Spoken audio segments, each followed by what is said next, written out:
Bismillahirrahmanirrahim.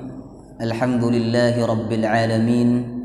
Nahmaduhu wa nasta'inuhu wa nastaghfiruh wa na'udzu billahi min shururi anfusina wa sayyiati a'malina.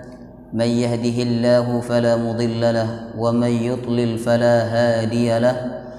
Ashhadu an la ilaha illallah wahdahu la syarika lahu وأشهد أن محمدا عبده ورسوله لا نبي ولا رسول بعده.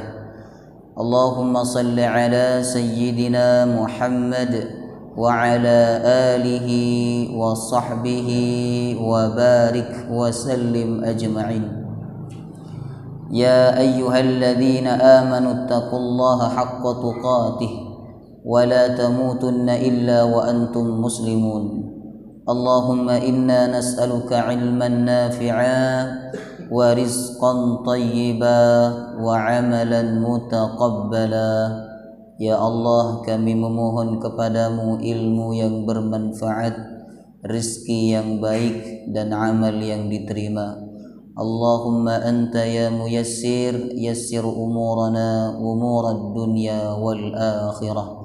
Ya Allah yang maha memudahkan segala urusan, mudahkan urusan dunia dan urusan akhirat kami. Amin ya rabbal alamin. Hadirin hadirat Bapak Ibu jamaah rahimakumullah. Assalamualaikum warahmatullahi wabarakatuh. Alhamdulillah, kita memuji dan bersyukur kepada Allah Subhanahu wa taala, dan kita wajib sebagai seorang hamba untuk selalu bersyukur kepada Allah, sebab kita dapat rizki karena diberi oleh Allah, kita selamat karena ditolong oleh Allah, kita bisa datang ke masjid, sholat berjamaah, duduk di majelis ilmu karena rahmat Allah Subhanahu wa ta'ala. Oleh karena itu kita wajib bersyukur kepada Allah Subhanahu wa ta'ala. Apabila kita bersyukur kepada Allah, maka Allah akan ridha kepada kita. Sebagaimana firman-Nya, wa in tashkuru yardahu lakum.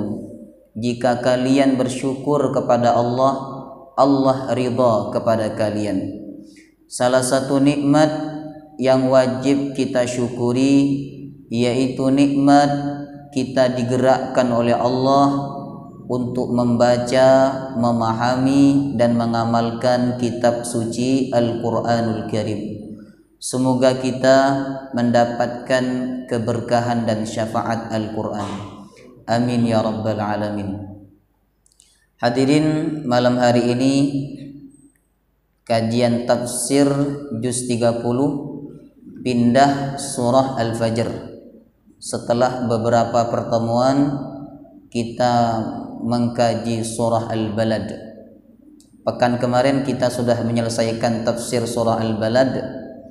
Maka malam hari ini kita masuk surah Al-Fajr. Surah Al-Fajr di dalam mushaf yang saya pegang ini ada 1 halaman lebih ya. Jadi untuk menyelesaikan tafsir surah Al-Fajr ini dibutuhkan beberapa kali pertemuan ya. Mungkin 3 atau 4 kali pertemuan. Seperti biasa, sebelum kita masuk kepada tafsirnya, mari sama-sama kita mengambil keberkahan dengan membaca ayat demi ayat dari surah Al-Fajr. Kita baca dari ayat 1 insyaallah sampai ayat 14. 1 sampai 14. A'udzu billahi minasy syaithanir rajim. Sama-sama.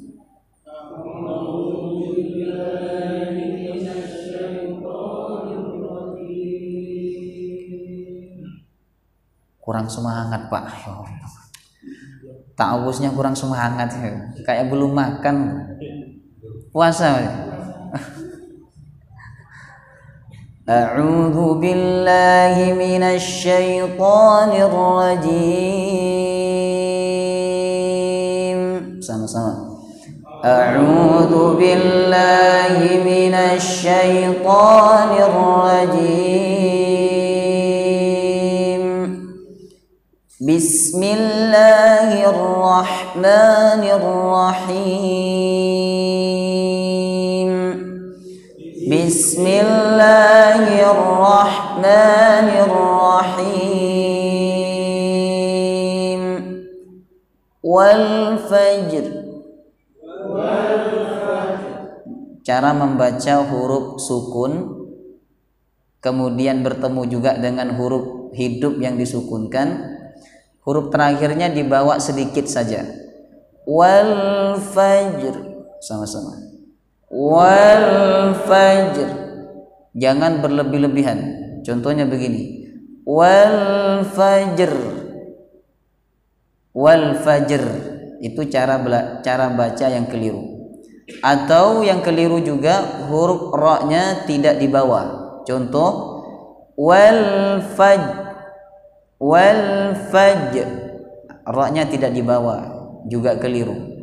Jadi ra-nya dibawa tapi tidak berlebih-lebihan. Wal fajr, sama-sama. Wal fajr wa layalin 'ashr. وَلَيَالٍ عَشْرٍ وَالشَّفْعِ وَالْوَتْرِ. Nah, sama ini ya, ra-nya dibawa sedikit saja. وَالشَّفْعِ وَالْوَتْرِ. وَالشَّفْعِ وَالْوَتْرِ. Bisa dibaca wasyaf'i wal witr, sama-sama. Wasyaf'i wal witr. Wawunya bisa dibaca fathah, bisa juga dibaca kasrah. Boleh kalau panjenengan imam baca wasyaf'i wal witr. Tapi kalau makmumnya tidak paham, nanti panjenengan disalahkan. Ya. Nah, untuk mengantisipasi itu maka cari jalan aman, baca fathah ya. Wasyaf'i wal watr, sama-sama. Wasyaf'i wal watr. Wal laili idza yasr. Wal laili idza yasr. Hal fi dzalika qasamul lidzi hijr. Hal fi dzalika qasamul lidzi hijr.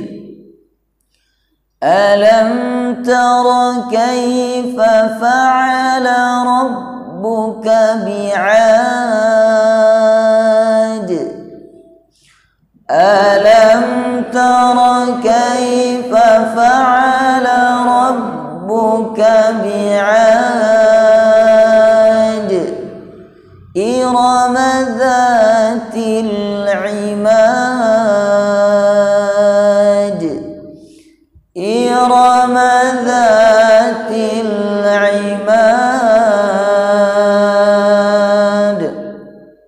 Ayat 6 dan ayat 7 digabung lebih bagus.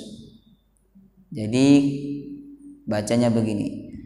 Alam tara kaifa fa'ala rabbuka bi'adin irama dzatil 'imad. Sama-sama.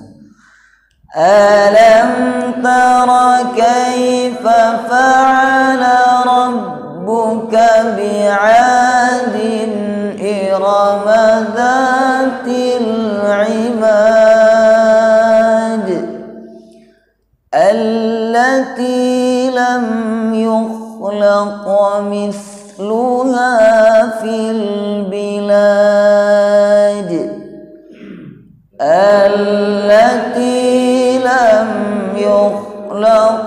مثلها في البلاد وثمود الذين جابوا الصخر بالواد وثمود الذين جابوا الصخر بالواد وفرعون ذي الأوتاد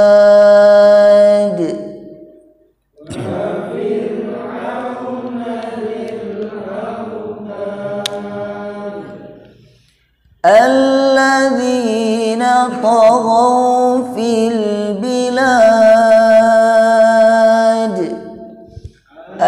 الذين طغوا في البلاد فأكثروا فيها الفساد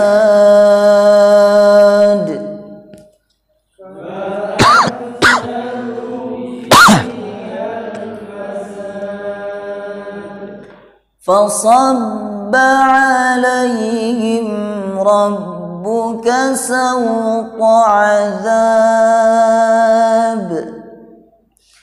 فصب عليهم ربك سوط عذاب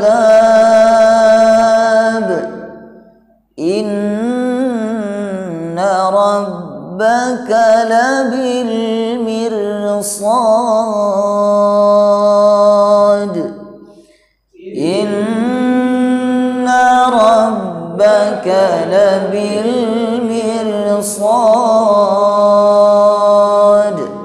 Nah, sudah sampai ayat 14. Untuk tafsirnya insyaallah kita bahas ayat 1 sampai ayat 5.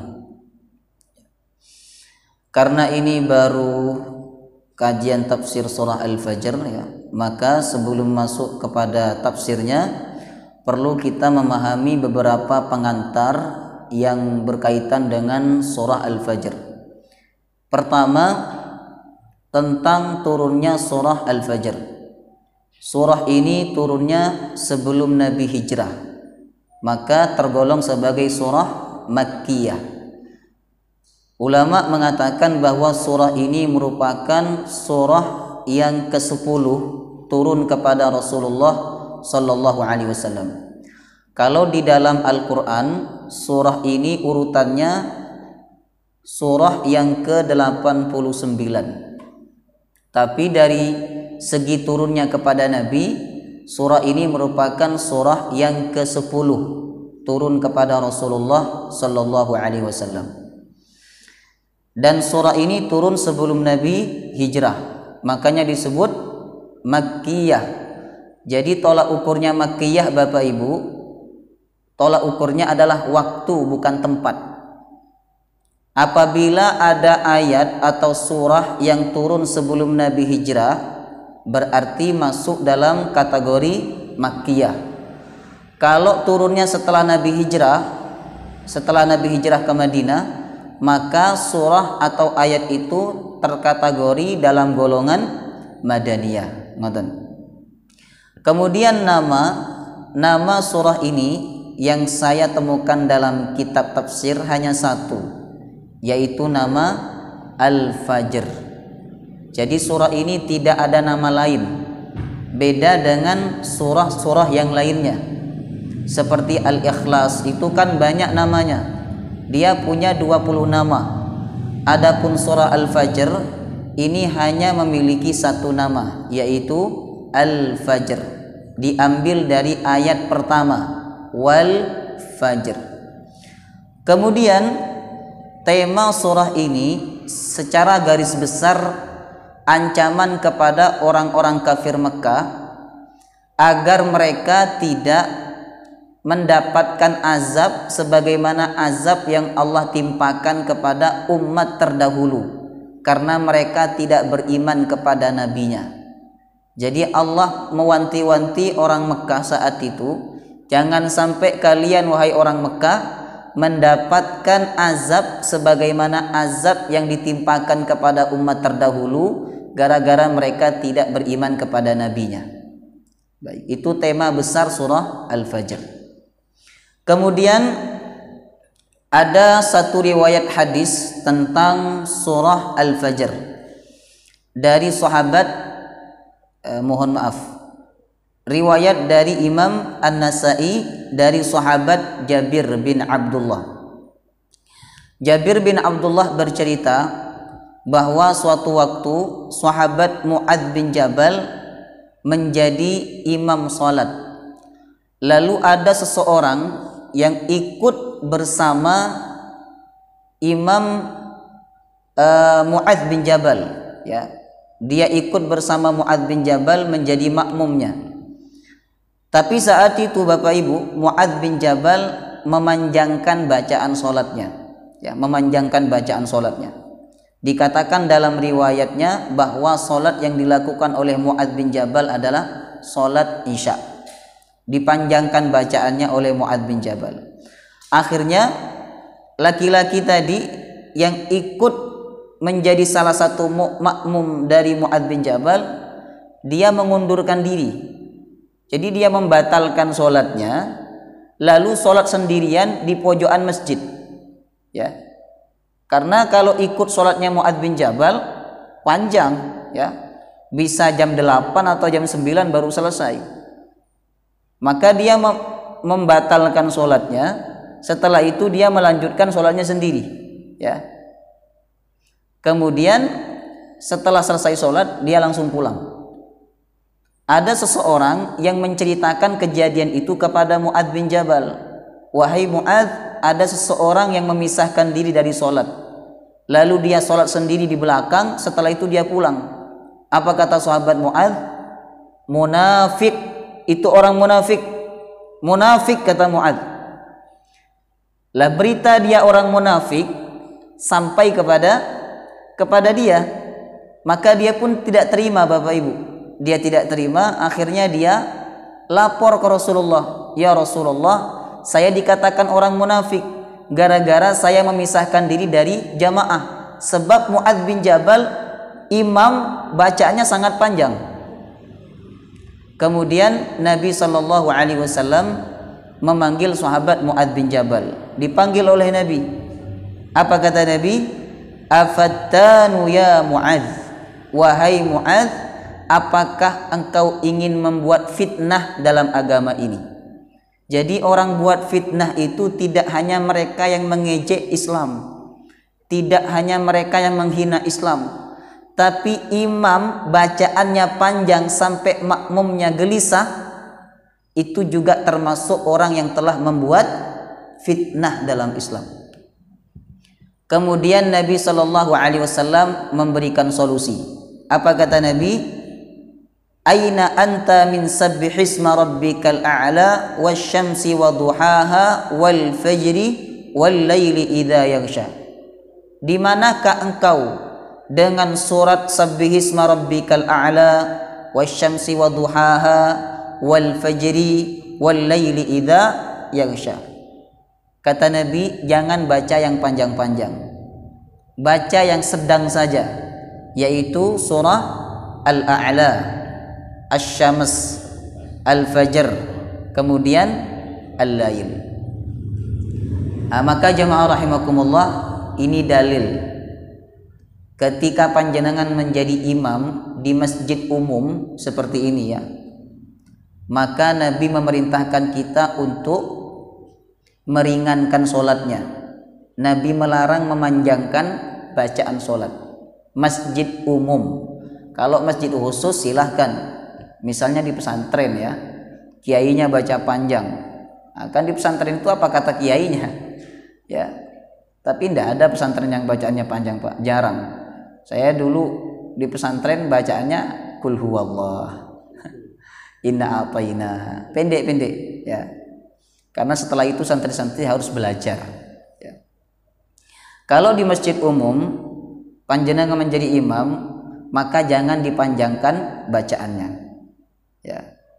Maka Nabi bersabda, idza shalla ahadukum linnas falyukhaffif. Apabila kalian menjadi imam bagi manusia, falyukhaffif, maka ringankanlah salat kalian, jangan panjang-panjang. Fa inna fihim ad-dha'if, karena di antara makmum itu ada yang lemah, tidak kuat berdiri lama. Wa inna fihim as-saqim, di antara mereka ada juga yang sakit. Wa inna fihim al-kabir, di antara mereka ada yang sudah sepuh. Wa inna fihim dzul hajah, di antara mereka ada yang punya keperluan, apalagi di kantor ya. Kalau panjenengan jadi imam di masjid perkantoran, jangan panjang-panjang, karena mereka ada keperluan pekerjaan. Ngoten. Maka jemaah rahimakumullah, kita sholat tuh bukan sesuai dengan hawa nafsu, tapi kita sholat sesuai tuntunan Nabi. Ketika menjadi imam harus ringkas sholatnya. Ringkas itu bukan berarti cepat ya. Orang sekarang mengartikan ringkas itu cepat. Tidak. Ringkas itu artinya sedang ya, tidak panjang dan juga tidak pendek, tidak cepat. Ngoten. Nah, ukuran sedangnya adalah imam itu membaca surat apa tadi? Al-A'la. Kemudian Asy-Syams. Kemudian Al-Lail. Satu lagi Al-Fajr. Nah, kalau panjenengan diimami oleh seseorang, rakaat pertama baca Al-Fajr, menurut panjenengan panjang apa sedang itu? Panjang apa sedang? Al-Fajr dari ayat 1 sampai ayat 30 sampai terakhir. Panjang apa sedang? Panjang ya. Terus yang pendek bagaimana?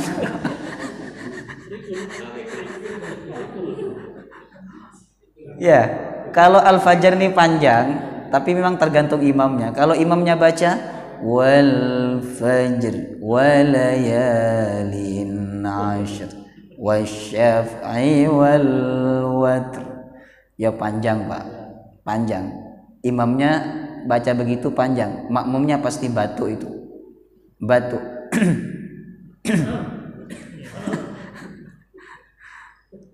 Nah, kalau bacanya agak cepat sedikit, insya Allah tidak terasa, 3 menit selesai, agak cepat. Wal fajri walayalin ashri wasyaf'i wal watr wal laili idza yasr hal fi dzalika qasamul lidhi hijr alam tara kaifa fa'ala rabbuka bi'ad. Tidak terasa karena cepat dan juga enak. Kalau baca Al-Fajr suaranya tidak enak terus pelan, wah dimarahi jamaah ya.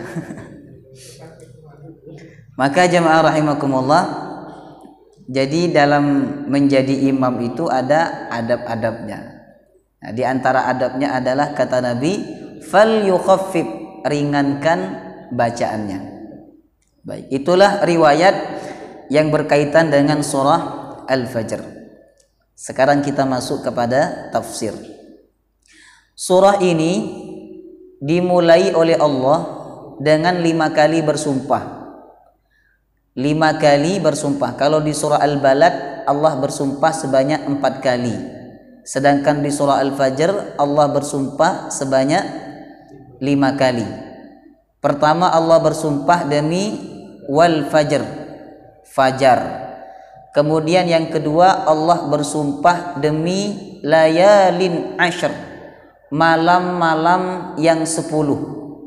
Yang ketiga Allah bersumpah demi asy-syaf'i, yang genap.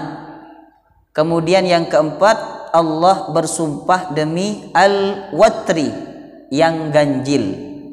Kemudian yang kelima Allah bersumpah demi malam, wal laili idza yasr. Yang pertama Allah bersumpah demi fajar. Allah bersumpah demi fajar. Ini ada 2 pendapat kata ulama Bapak Ibu.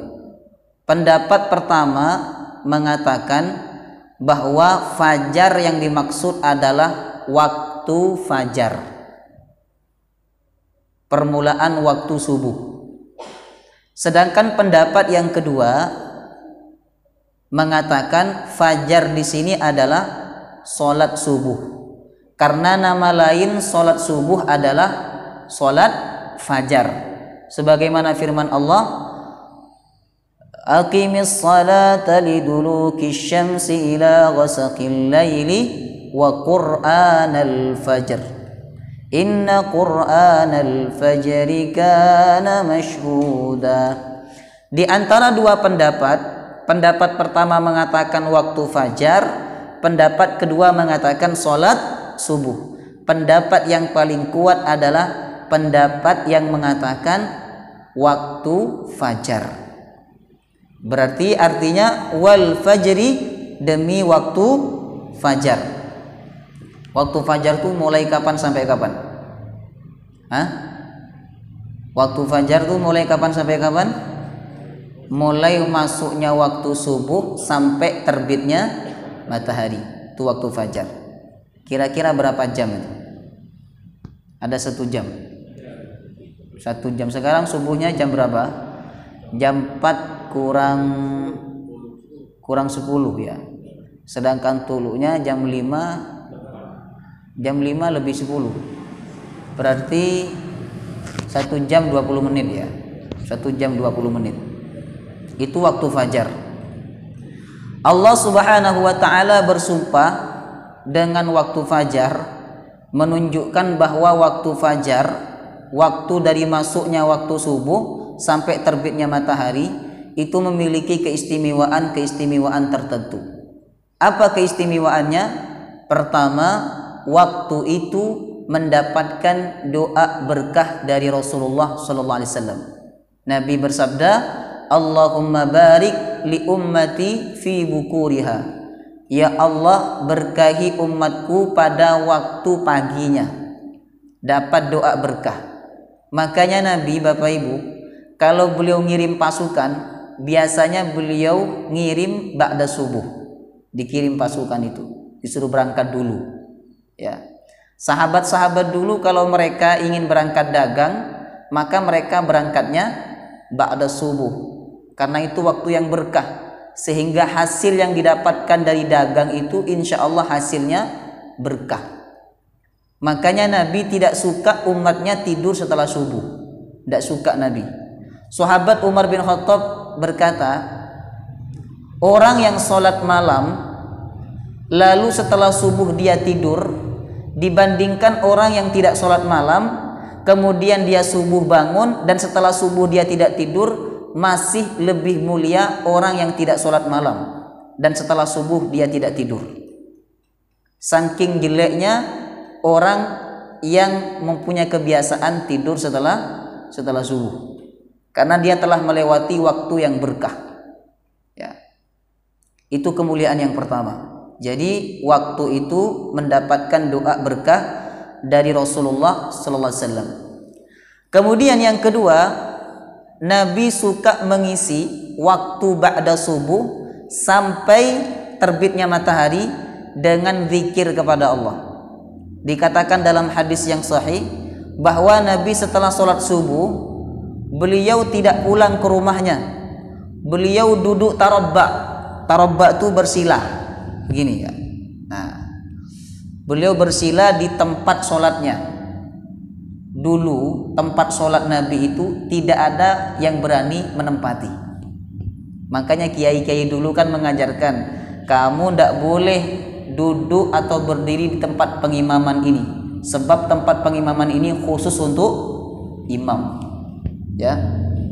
Nah dulu sahabat tidak ada yang berani duduk di tempat sholat Nabi, karena itu khusus untuk Rasulullah Sallallahu Alaihi Wasallam. Nabi setelah sholat subuh beliau tidak pulang, ya. Beliau tetap di tempat sholatnya dan beliau duduk tarabba. Tarabba itu duduk bersila. Duduk ibadah itu ada dua. Pertama duduk tarabba bersila. Jadi kalau panjenengan baca Quran sunnah bersila. Nah pengajian juga sunnah bersila. Tapi walaupun ada yang selonjoran buat nopo-nopo. Karena apa? Sudah sepuh. Nah, buat nopo-nopo selonjoran. Ya. Karena kalau bersila itu agak berat bagi orang yang sepuh-sepuh.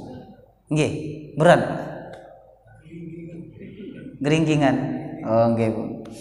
Jadi duduk ibadah itu ada dua. Pertama tarabba, bersila. Maka Nabi baca Quran tuh bersila. Beliau zikir juga bersila. Tapi Nabi pernah baca Quran tuh sambil bersandaran dengan istrinya. Sandaran dengan istrinya tuh pernah, ya. Cuman keseringan Nabi itu ketika zikir baca Quran, pokoknya ibadah, beliau bersila. Yang kedua, duduk seperti duduknya orang sholat, duduk iftirosh. Begini Pak, coba dicontohkan Pak Parman. Duduk iftirosh. Nah, kuat berapa menit jenengan duduk seperti ini? Tidak tahu ya. Adapun kalau duduk santai ya, sebagaimana yang pernah saya sampaikan kemarin itu, duduk santai Nabi itu ada 3. Pertama, memeluk kedua lututnya begini, dipeluk. Nah, ini duduk santai. Kata orang Indonesia, duduk begini sopan enggak? Enggak sopan kan? Nah, yang kedua begini, duduk santainya Nabi. Yang ketiga, sandaran ke bantal biasanya. Ya begini. Ini duduk santainya Rasulullah SAW. Jadi kalau panjenengan sedang di warung kopi, jangan sila. Di warung kopi kok sila? Kalau di warung kopi ya duduknya begini santai, ya. Nah, gitu. Apalagi di warung kopi duduknya seperti duduknya orang sholat. Ya, itu mau baca Quran ya, bukan mau minum kopi. Nabi setelah sholat subuh, beliau duduk tarabba, duduk sila. Beliau berzikir kepada Allah, baca zikir pagi. Setelah zikir pagi, ya, matahari terbit sampai cahayanya terang, maka Nabi berdiri melaksanakan sholat 2 rakaat. Namanya sholat apa? Sholat syuruk. Setelah itu Nabi pulang. Pulang sampai rumah, Nabi bertanya, wahai istriku, apakah di dapur ada makanan? Nah, kata Aisyah, ya Rasulullah, di dapur tidak ada makanan. Faidzan ana shaim, kalau begitu saya puasa. Ngaten. Pernah enggak panjenengan seperti itu? Pernah? Mama, di dapur ada makanan enggak? Nah, enggak ada Pak. Kalau begitu saya GoFood. Nah, kan? Sekarang Pak tidak bisa masak, tinggal klik Shopee, nah, muncul promo banyak, lebih murah daripada panjenengan masak sendiri, ya. Ya Allah, betapa sederhananya Nabi kita itu ya. Jadi beliau tanya ke istrinya, wahai istriku, adakah makanan di dapur? Kata Aisyah, ya Rasulullah, tidak ada makanan hari ini. Maka Nabi bersabda, faidzan ana shaim, kalau begitu saya puasa. Setelah itu Nabi keluar. Nabi keluar itu untuk mencari makanan buat istrinya. Ya, Nabi keluar. Kemudian Nabi pulang. Kalau Nabi pulang, kemudian Aisyah dapat makanan karena dikirim oleh sahabat-sahabat yang lain, maka saat itu Aisyah berkata, ya Rasulullah, ini ada makanan tadi dikirim oleh sahabat lain. Kata Nabi, kalau begitu saya makan. Jadi Nabi batalkan puasanya. Itu dalil bahwa boleh membatalkan puasa sunnah. Maka jamaah rahimakumullah, waktu ba'da subuh itu waktu yang sangat mulia. Makanya Allah dalam ayat ini menjadikan waktu itu sebagai sumpah, wal fajr. Kemudian ibadah pada waktu fajar itu sangat dimuliakan oleh Allah. Salat qabliyah subuh mulia enggak? Mulia. Rasulullah bersabda bahwa orang yang salat qabliyah subuh itu lebih baik daripada dunia dan seisinya. Kemudian salat subuh mulia. Nabi bersabda, siapa yang salat subuh fahuwa fi dhimmatillah, dia berada di dalam jaminan Allah. Allah jamin rizkinya, Allah jamin keamanannya, Allah jamin kesehatannya. Oleh karena itu, marilah kita belajar untuk mencintai waktu subuh. Nah, sehingga kita bangun subuh itu tidak lagi menjadi beban, tapi menjadi kesenangan, karena kita tahu kemuliaan waktu subuh. Baik. Kemudian yang kedua, Allah bersumpah demi malam-malam yang 10, walayalin ashr, dan demi malam-malam yang 10. Ini ulama juga berbeda pendapat. Ada yang mengatakan malam-malam yang 10 yang dimaksud adalah malam terakhir, 10 malam terakhir daripada bulan Ramadan. Kemudian pendapat kedua mengatakan yang dimaksud malam-malam 10 adalah 10 hari pertama bulan Dzulhijjah. Jadi pendapat pertama mengatakan 10 malam terakhir bulan Ramadan. Itu mulia sangat besar Bapak Ibu, ya. Karena di 10 malam terakhir itu ada Lailatul Qadar, malam Al-Qadar. Beribadah pada malam itu Allah berikan kemuliaan lebih baik daripada orang yang beribadah 1000 bulan. Semoga kita disampaikan oleh Allah kepada Ramadan yang akan datang ini. Mungkin di antara teman, tetangga, jemaah kita yang Ramadan kemarin itu sudah Ramadan terakhir bagi dia, ya. Tapi kita berdoa kepada Allah, semoga Allah panjangkan umur kita bisa mengikuti Ramadan beberapa kali lagi, ya. Amin ya rabbal alamin. Kemudian pendapat kedua mengatakan yang dimaksud 10 malam dalam ayat ini adalah 10 hari pertama bulan Dzulhijjah. Dua pendapat ini bisa kita kompromikan. Kalau bicara malam, berarti yang dimaksud adalah 10 malam terakhir bulan Ramadan. Tapi kalau kita bicara hari, maka hari yang paling mulia adalah 10 hari pertama bulan Dzulhijjah. Nabi bersabda, "Ma min ayyamin al-amalu salih fihinna ahabbu ilallah bin hadhil ayyam." Tidak ada hari amal saleh di dalamnya sangat dicintai oleh Allah daripada 10 hari pertama bulan Dzulhijjah. Jadi ayat ini boleh kita artikan dua maksud. Pertama 10 terakhir Ramadan, yang kedua 10 hari pertama bulan Dzulhijjah. Kemudian yang ketiga, wasyaf'i wal watr. Wasyaf'i demi yang genap, wal watr dan demi yang ganjil. Apa yang genap dan apa yang ganjil? Ulama juga berbeda pendapat. Ada pendapat mengatakan begini, yang genap adalah selain Allah. Sebab selain Allah itu pasti berpasang-pasangan, ya. Ada siang, ada malam, ada hitam, ada putih, ada laki-laki, ada perempuan. Kalau binatang ada jantan, ada betina, ngoten. Sedangkan yang dimaksud dengan yang ganjil adalah Allah Subhanahu wa taala. Yang genap selain Allah, karena selain Allah pasti berpasang-pasangan, sedangkan yang dimaksud yang ganjil adalah Allah Subhanahu wa taala. Sebagaimana hadis Rasulullah, "Innallaha witrun." Sesungguhnya Allah itu ganjil, esa, satu. Yuhibbul witra, dan Allah suka yang ganjil. Ya, Allah suka yang ganjil. Suka hitungan 1, 3, kemudian berapa? 7, 11, ya. Makanya kiai-kiai dulu kalau dia mau ngasih amalan itu biasanya pakai hitungan ganjil. Kalau kamu mau cepat naik haji, sebelum tidur baca surah Waqiah 41 kali. Sebelum tidur. Belum sampai 41 sudah tidur tuh, Pak. Ya, jadi yang digunakan itu angka ganjil, ya, karena memang Allah suka yang ganjil, ya. Bukan berarti panjenengan sedekah pakai yang ganjil-ganjil, 1000, 3000, 7000. Innallaha witrun yuhibbul witra, Ustaz. Allah ganjil dan suka yang ganjil-ganjil.